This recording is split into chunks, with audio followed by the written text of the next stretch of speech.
Bismillahirrahmanirrahim. Allahumma sholli ala Muhammad wa ala ali Muhammad. Assalamualaikum warahmatullahi wabarakatuh. Waalaikumsalam warahmatullahi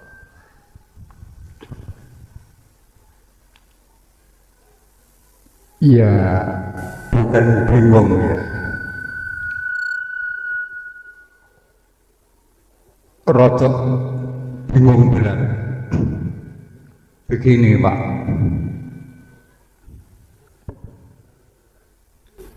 dipun ngendikaaken bahwa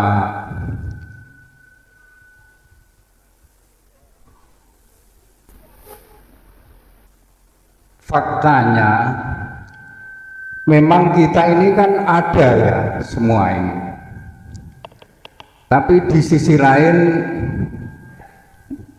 diarahkan bahwa itu satu wujud, yaitu Allah tadi kan begitu. Saya ingin mengatakan yang melempar itu kan saya faktanya, tapi di sisi lain hakikatnya itu juga Allah, kan begitu. Artinya sama saja. Yang taat itu satu, yang maksiat itu juga satu. Terus meluas lagi,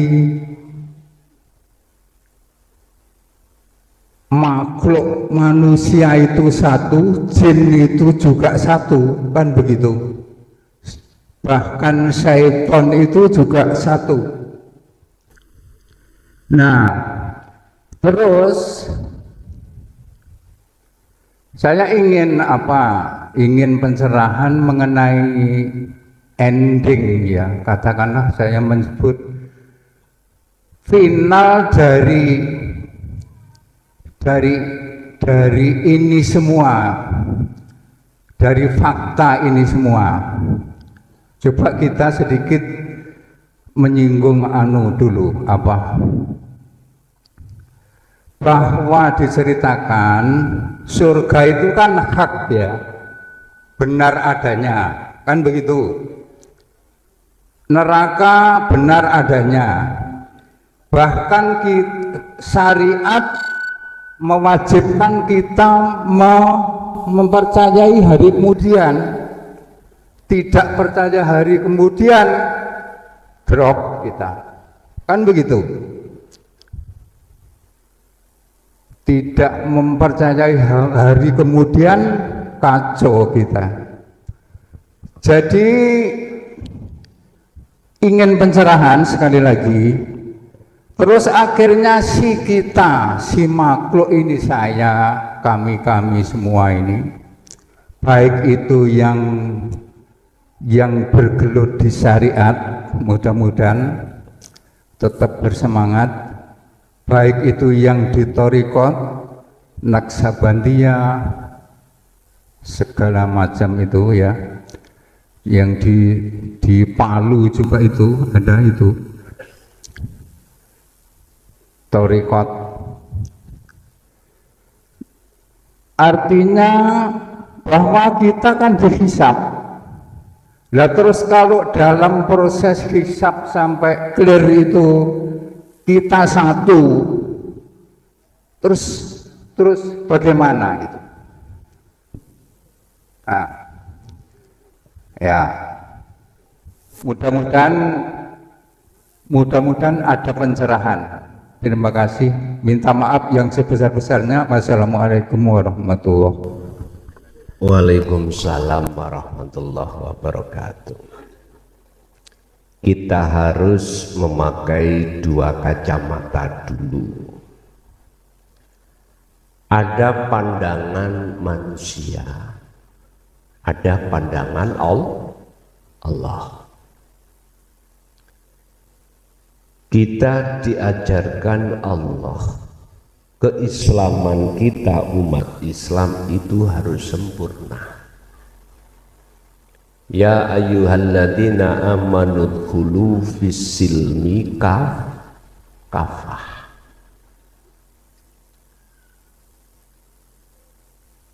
Ketahuilah bahwasannya kita manusia itu tidak hanya jasmani, juga rohani. Dikatakan manusia itu terdiri dari jasmani dan rohani.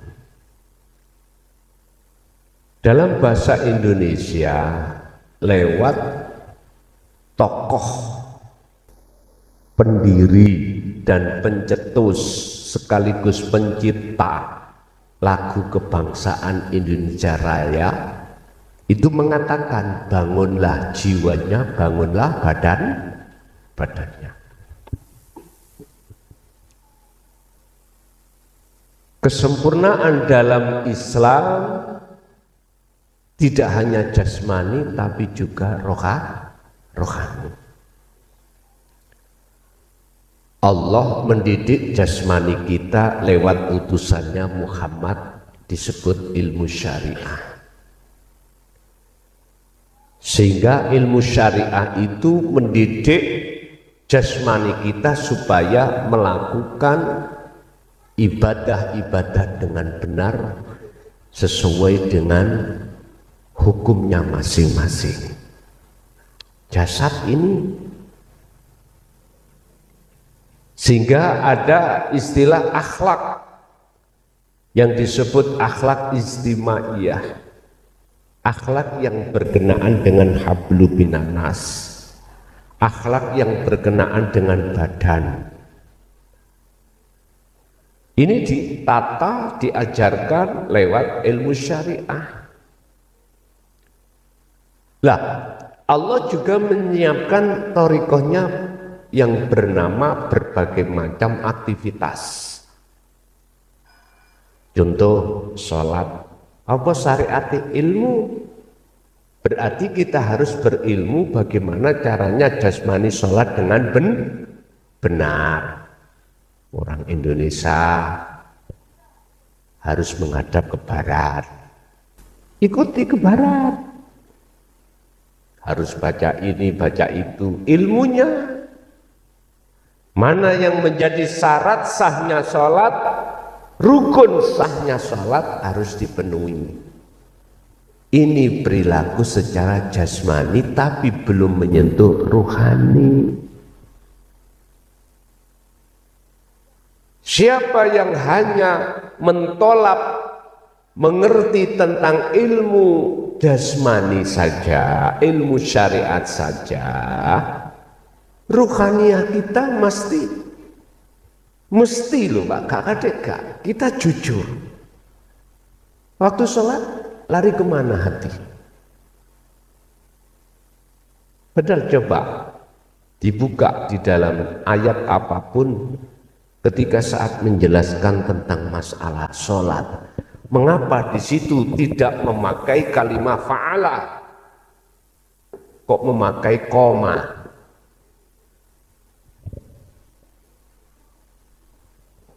Kita harus berpikir, walaupun koma itu wazannya fa'ala, koma aslu fa'ala, koma asluhu qawama ala waznin fa'ala. Ternyata jawabannya gini, kalau fa'ala itu hanya melakukan secara jasmani, nek koma sampai rohani. Dalam ayat lain Allah katakan, Al-Baqarah 238, hafidu ala sholawah. As-sholawah itu ay al-maktubah, sholat yang diwajibkan berarti jasmani.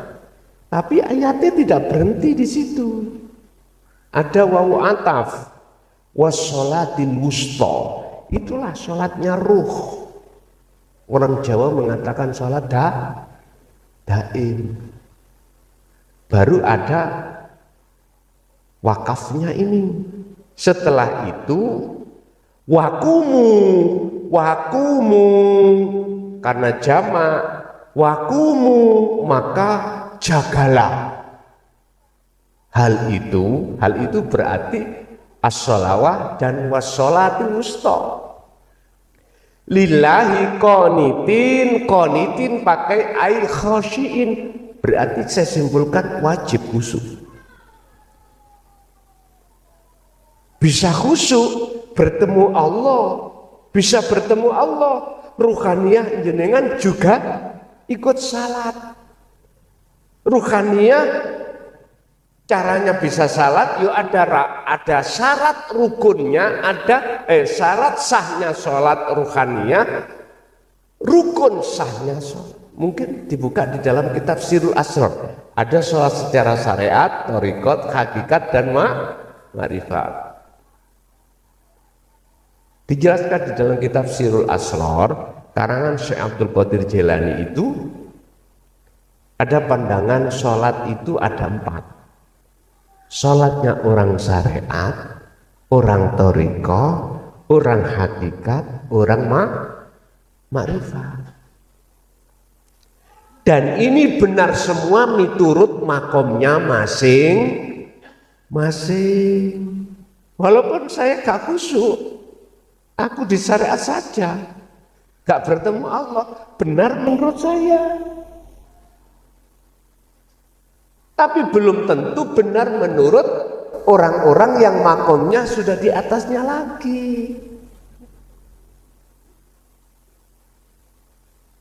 Bapak Ibu, aku tanya, jenengan cara sekolah itu pingin ibtidak, hanya ibtidak terus apa pingin sama mahasiswa? Lu terserah jenengan lah. Kalau saya sih, aku pengen naik sanawi, naik aliyah sampai mahasiswa. Berbagai macam kita alasan, aku enggak mau ke sanawi, kadung enak di ibtidak. Ya monggo, itu haknya sendiri.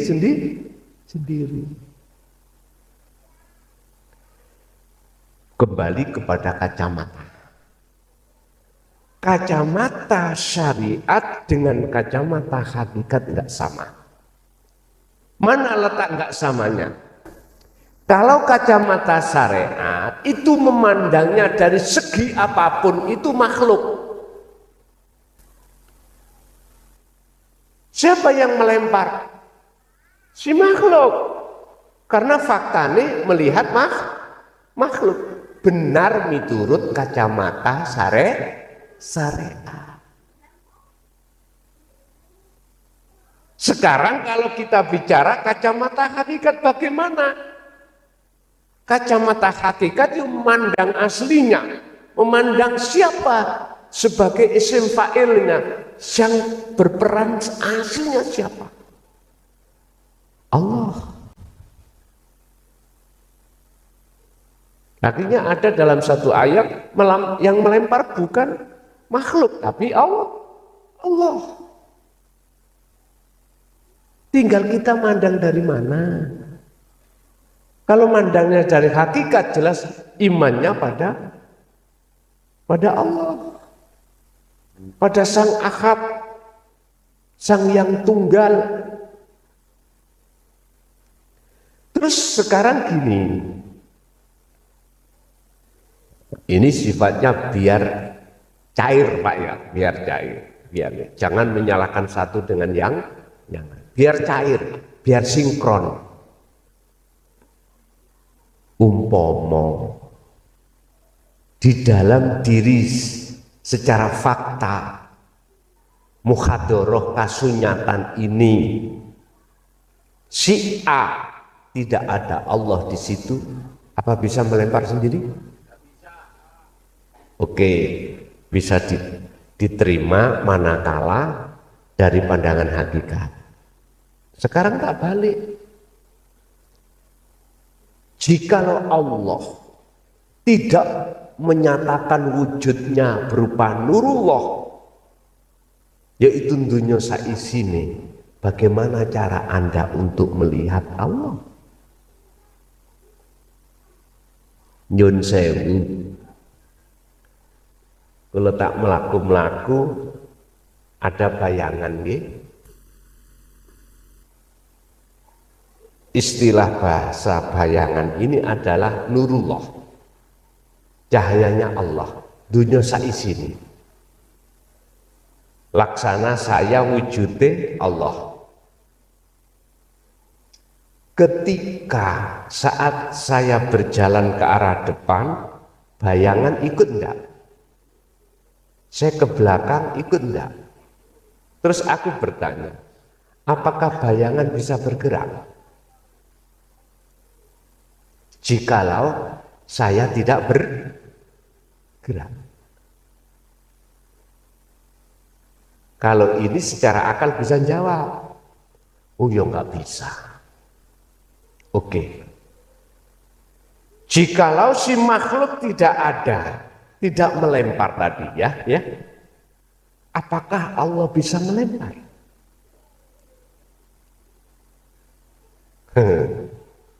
Bundeli pun gini loh Pak. Bagaimana caranya menyinkronkan itu?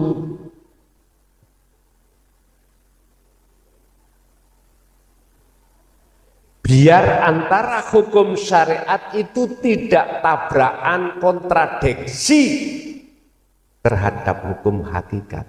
Gini Pak, jadikanlah hukum syariat sebagai hakikat. Jadikanlah dunia ini menjadi akhiratmu. Jenengan akan bisa menjadikan dunia menjadi akhiratmu, syariat menjadi hakikatmu, manakala Anda mau tidak mau, la buddha ora kena ora alias wajib meniadakan dirimu baru ketemu. Mungkin dibuka di dalam surat Al-Qasas ayat 56 tentang masalah hidayah. Ya, Allah berkata begini. Kalau 56, 65 berapa itu? 56 ya. Al-Qasas.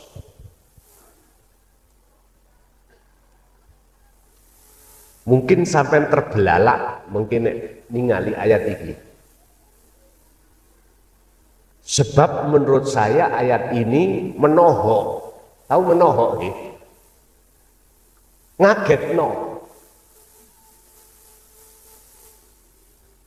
Tak pandangin dugi syariat ya bingung.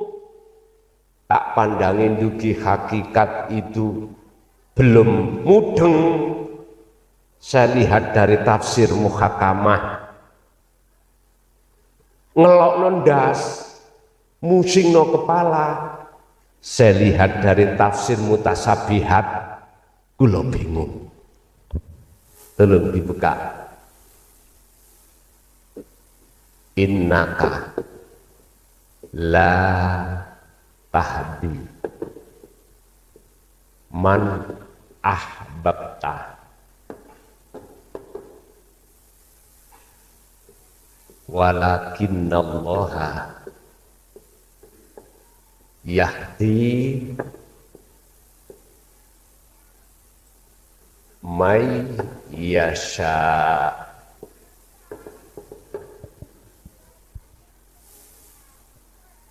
Iki Allah jawab. Innaka ka kembali kepada langsung Rasulullah. Gak tember-tember. Tahu nggak tember-tember?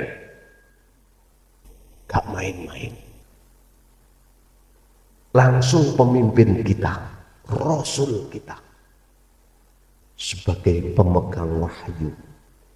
Innaka sesungguhnya kau Muhammad, iki Allah loh yang dawuh loh ya. Ikulah tahdi, tidak akan pernah bisa memberikan petunjuk man terhadap orang ahbabta, sekalipun orang yang kau cintai, orang dekat. Siapa orang dekat? Anak, istri beliau, para sahabat.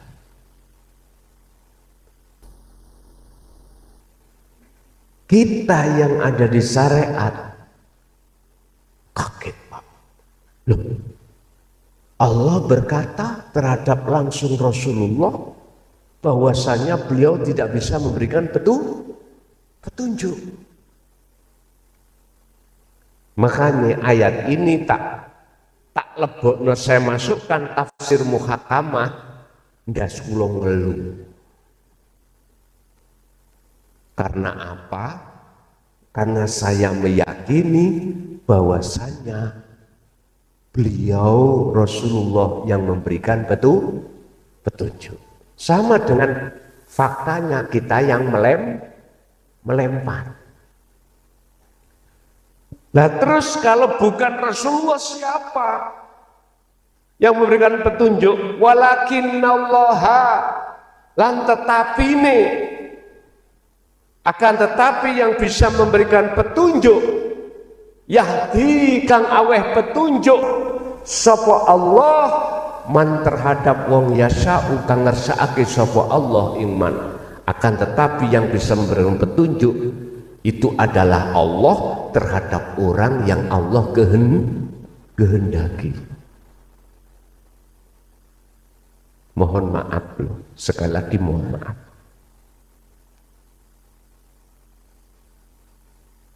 Kita kalau melihat kacamata syariat, ya Rasulullah, faktanya di lapangan itu yang memberikan petunjuk.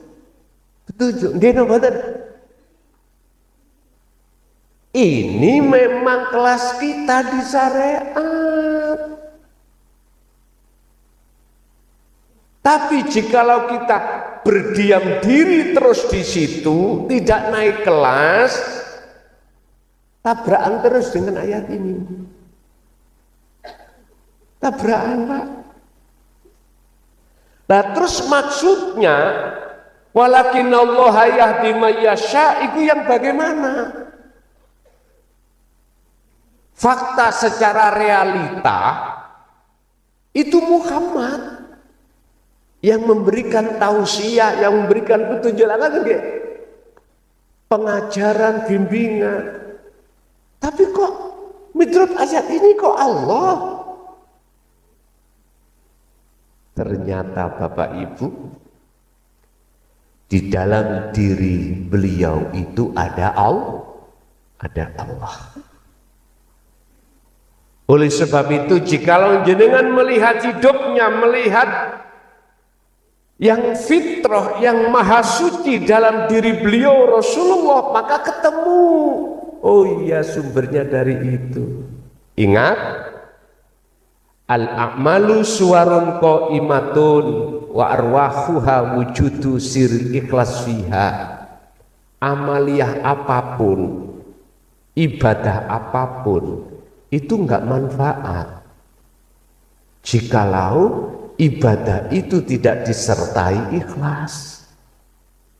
Itu laksana ibadah itu seperti patung yang berdiri, tidak bisa apa-apa. Bisanya apa-apa ya dikasih roh, patung kuwi mau. Istilah jasad ya dikasih roh. Lah roh amal iku apa? Wa arwahuha utawi piro-piro roe amal iku wujudu siril ikhlas fiha ing dalem amal. Roe amal iku rahasiane ikhlas. Buka di hikam. Lah rahasiane ikhlas iku apa? Maksudnya sirul ikhlas adalah cahaya makrifat yang ada di dalam hati. Lah cahaya makrifat itu datang prosesnya dari zikir prosesnya dari pendidikan hakikat la ilaha illa anta, munculnya sirul asrar, baru ketemu.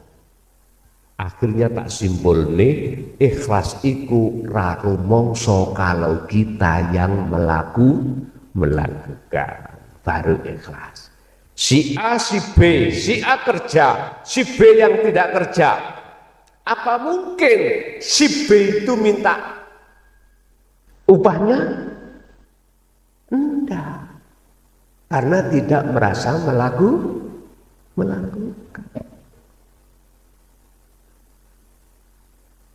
Bapak Ibu, Rasulullah lewat hadis sahihnya mengatakan, saya tidak diutus di bumi ini kecuali untuk menyempurnakan akhlak manusia. Innama bu'ithu liutamimma makarimal akhlak. Akhlak yang dimaksud adalah istimaiyah ambi ilahiyah. Hablum minan nas dan hablum minallah. Jasmani hablum minan nas, rohani langsung hablum minallah. Jasmani syariat, rohani hakikat. Dong. Akhirnya ketemu, oh iya yang melempar iku Allah. Tetap secara dohiriyah ngomong yang melempar manusia, tapi iman di dalam hati jenengan hakikatnya aslinya itu Allah, baru ketemu. Oh no. Akhirnya jadinya begitu. Pun nek wonten-wonten aman pun. Aman. Enggak tabrakan. Itulah yang kumaksud. Oleh ngomong aku di depan manusia. Manusia mesti menerka aku makhluk. Tapi aku di dalam hati jenengan adalah akunya Allah. Enggak apa-apa. Betul masalah. Yaiku sempurna pun. Sempurna. Tapi dua kacamata ini tidak akan pernah bisa ketemu manakala jenengan ini tidak memberikan yang namanya netralisasi. Apa netralisasi? Wasilu. Mboten saged ketemu. Makanya orang syariat dengan orang khos mboten saged ketemu, Pak. Karena orang khos itu hanya pakai aslinya, mandang Allahnya. Terus orang syariat kita itu mandang makhluknya, nggak bisa ketemu. Dimanapun mesti gelut, tabrakan terus. Ben iso ketemu di tengah-tengah saja, di tengah. Yo kanan, yo kiri. Makanya Pak Dalang itu gak tumun ngencepno wayang iku mau hanya golongan ngamar kotok. Ngastino enggak jinjepno. Tapi setelah lakoni selesai, wayangnya didadekno satu di dalam satu kota. Dan tidak ada yang berbaju. Itu pun enggak ada yang hamil. Gitu ya, tumon wonten wayang meteng. Artinya apa Bapak Ibu? Sing apik sing elek tetep balik nang Gusti Allah. Kalau konsepnya sudah ke akad, maka khairihi wa syarrihi minallah. Pasti niku. Wong sudah tidak ada kok selain Allah di dalam dirinya, maka mana Allah jelek? Enggak ada Allah jelek. Semua Allah itu jaiz atas kewenangan sifatnya sendiri. Bapak Ibu, justru ketika saat kita masih ada pengakuan itulah nanti akan muncul yang namanya hukum hisab. Hisab itu apa? Dihitung. ditimbang antara jelek dan baik. Mengapa harus dihitung? Karena ngaku-ngaku. Istilah dompet Pak nyun sewu dalam tas kula nek gak ana duwike, mosok kula ngitung.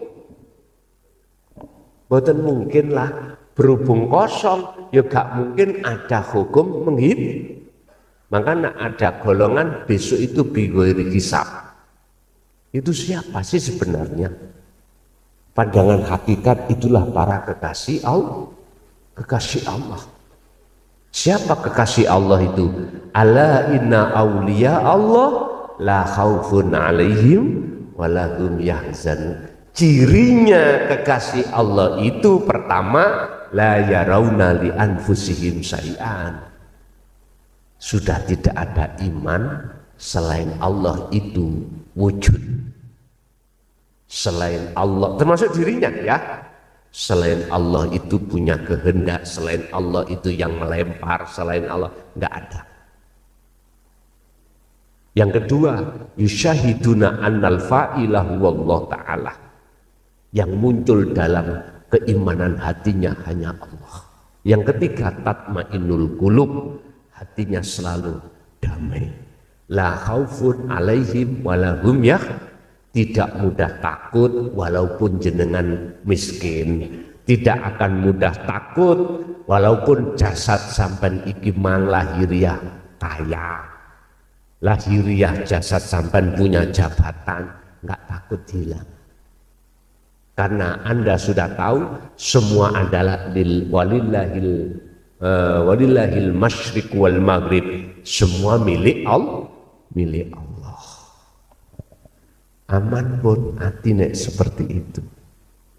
Jadi Bapak, besok itu memang di dalam kategori yaumil akhir, adanya surga, adanya neraka, secara syariat wajib beriman. Ada. Kita melihatnya konteks dari syariat, seperti adanya dunia seisinya ini. Sama, tinggal hati kita memandang dari mana. Kalau kita memandang dari sisi hakikat, surga itu apa, neraka itu apa, hakikat beda dengan pandangan syariat. Kalau syariat belum terjadi karena belum yaumil hisab, belum yaumil qiyamah, belum yaumil hisab, belum yaumil yub'ats, hari kebangkitan, hari penghisaban, belum. Secara syariat berarti besok. Kalau hakikat sudah di dunia ini. Mana hari kiamat? Hancurnya semua selain Allah di dalam diri jenengan, itulah nafi itsbat. Tahali menuju tajalli. Wis hancur, itulah kebangkitan akan datang. Artinya kebangkitan ruhaniah kita yang tadinya tenggelam di dalam budaknya nafsu, bangkit. Kebangkitan jiwa dari matinya jiwa, matinya ruh ini, budaknya hawa nafsu sekarang menjadi budaknya Allah. Hisab, mana yang dihisab? Wong jenengan sudah gak ngakui, masa sih Allah akan menghisab dirinya sendiri? Gak mungkin toh? Gak mungkin. Makanya ada keterangan siapakah golongan-golongan yang bighairi hisab besok itu. Jawabannya dialah para kekasih Allah. Kekasih Allah dari unsur Rasul, dari unsur Nabi, dari unsur wali Allah. Itulah disebut kekasih aulia. jamak dugi wali, berarti maksudnya wali adalah kekasih. Pertanyaannya, sudahkah dalam hatimu hanya Ahad yang kau jadikan kekasihmu? Kau usah dijawab dalam lisan, jawablah dalam hati masing. Kalau sudah, maka sayaquluna alladziina qalu udkhuluha bisalamin amin. Jadi malaikat iki gak wani arepe nakoki marebuka. Malaikat arepe ndi karcismu mlebu swarga, enggak ada. Dihisab salate enggak. Jadi malaikat disuruh Allah mengatakan udhuluha, rupane ucapan udhuluha, do mlebu sira kabeh ha ing rahmat syariate jannah bisalamin aminin kelawan slamet santausan. Berarti enggak ada penghalang. Kaya secara jasmani tidak menjadikan kekayaan itu sebagai hijab hati jenengan pada Allah. Alim dalam diri jenengan, tapi kealiman Anda tidak menjadikan hijab pada Allah. Sebab di dalam hikam Allah, Syekh Ibnu Athaillah dawuh ono kalane orang terhijabi dengan Allah itu yahjubuhum biulumihim, yahjubuhum biibadatihim, yahjubuhum biamwalihim, terserah. Berarti selain Allah itu sebagai hijab kita pada Allah. Tapi jangan diartikan Allah itu bisa ditutupi oleh sesuatu. Jangan. Kita yang tertutup. Ditutupi apa? Ditutupi kita sendiri. Dengan bentuk wujud kita. Aduh, ngeluh. Pun kembali kepada pertanyaan Pak ya. Secara syariat di dunia berlaku, secara hakikat juga berlaku. Sesuk akhirat miturut orang syariat, syariat ya berlaku wujudin di surga neraka. Surga itu kan ya makhluk toh, neraka ya makhluk. Siapa yang masuk surga, siapa yang masuk neraka? Sederhana. Sing sapa wonge nalikane ning donya ora enek nyekutokne Gusti Allah mesti surga. Nek sik nyekutokno Allah mesti neraka. Wis. Barometernya ada di situ. Buka surat Luqman ya, surat Luqman, surat yang ke-31 ayat 13. Surat. Buka lagi dalam surat Al-Isra. Imam Luqman. Surat Al-Isra ayat 72. Bagaimana Allah berkata? Barang siapa saat di dunia mata hatinya, ruh ini masih buta pada Allah terus mati, maka di akhirat pun buta. Balik itu gak iso tekan roh mati. Apa sebab mata hati kita buta pada Allah sehingga Allah itu tidak hakul mubin? Karena terhijabi, tertutup oleh sesuatu tadi. Makanya Pak, sebelum kita tinggalkan dunia, kalau hati kita masih tergolong hati yang buta pada Allah, lekaslah berupaya untuk ada tindakan bagaimana hati ini tidak buta pada Allah, alias sedang cepat makrifat pada Allah. lekas bertemu Allah. Caranya bagaimana? Sederhana, buka surat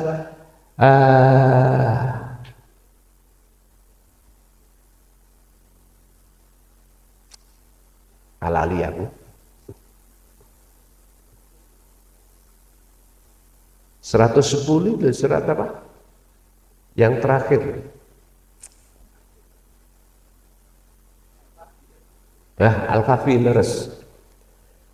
Buka dalam surat Al-Kahfi ayat yang terakhir. Untuk bertemu Allah sederhana sekali.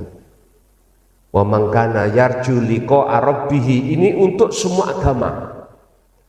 Barang siapa yang ingin bertemu Tuhannya, untuk bagi umat Islam, Rabbihi ay Allah. Hanya 2 syarat. Pertama, fal ya'mal amalan sholihan. Lakukanlah tindakan ruhaniyahmu untuk perbuatan yang baik.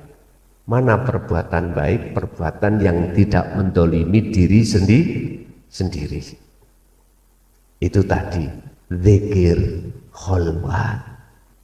Yang pertama. Yang kedua, wala yusyrik. Lah ini, jangan pernah menyekutukan Allah. Ketika saat jenengan beribadah dengan apapun, jangan.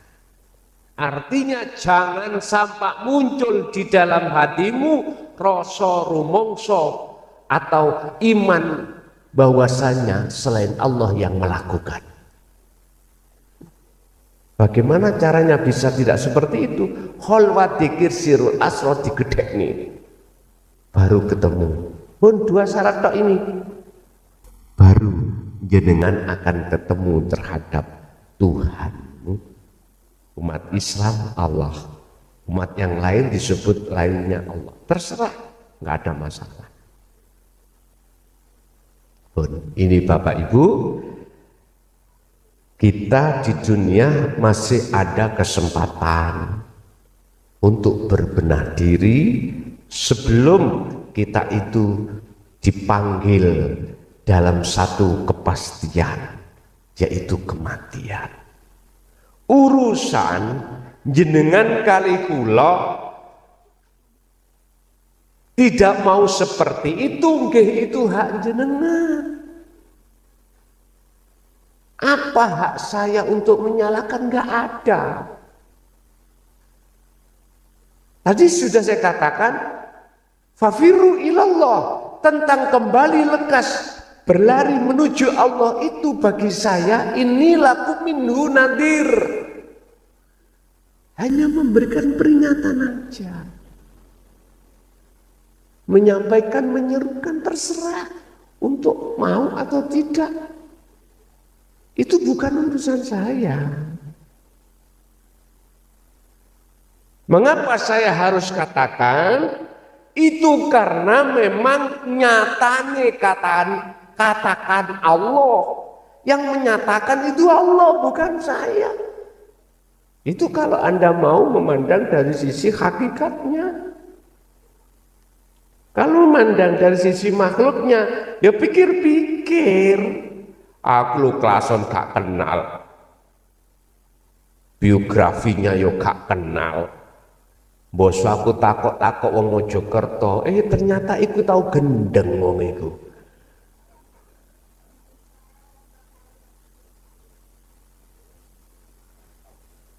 SD gak lulus. Nggih Pak, saya SD gak lulus. Nggih.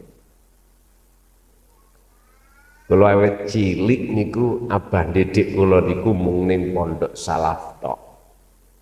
Nggih. Di sekolah SD yoga, SMP yoga, SMA yoga. Di sekolah diniyah, ibtidak, sanawi, aliyah. Cara bahas bab masalah umum kula niki bawudo. Ora iso apa-apa. Bahas ilmu umum, karena memang tidak begitu dipelajarkan pada kami. Makanya SD kula gak lulus, mohon maaf. Jadi kaya bahasa, teori fisika, teori biologi, teori IPS, ilmu bumi, nol modul saya. Tahu nol modul ya? Nol modul orang ngerti balas. Pun Bapak Ibu hadirin jamaah rahimakumullah. Jadi ulasan kita tentang syariat untuk menuju makrifat itu memang proses perjalanan, Pak. Tergantung kita mau ndak untuk ke situ. Jikalau jenengan itu mengharapkan kesinkronan antara jelek dan baik, itu nanti itu yo datangnya dari Allah, wajib jenengan itu sampai ke akhir. Wajib jenengan itu sampai ke zona musyahadah, baru di situ nanti dong. Kalau tidak, itu tadi gontok-gontokan kacamata syariat dan kacamata hakikat, karena enggak sama pandangannya. Nah nanti kalau sudah sampai di akad, hakikat syariat sudah tidak ada. Nama-nama sebutan itu tidak ada.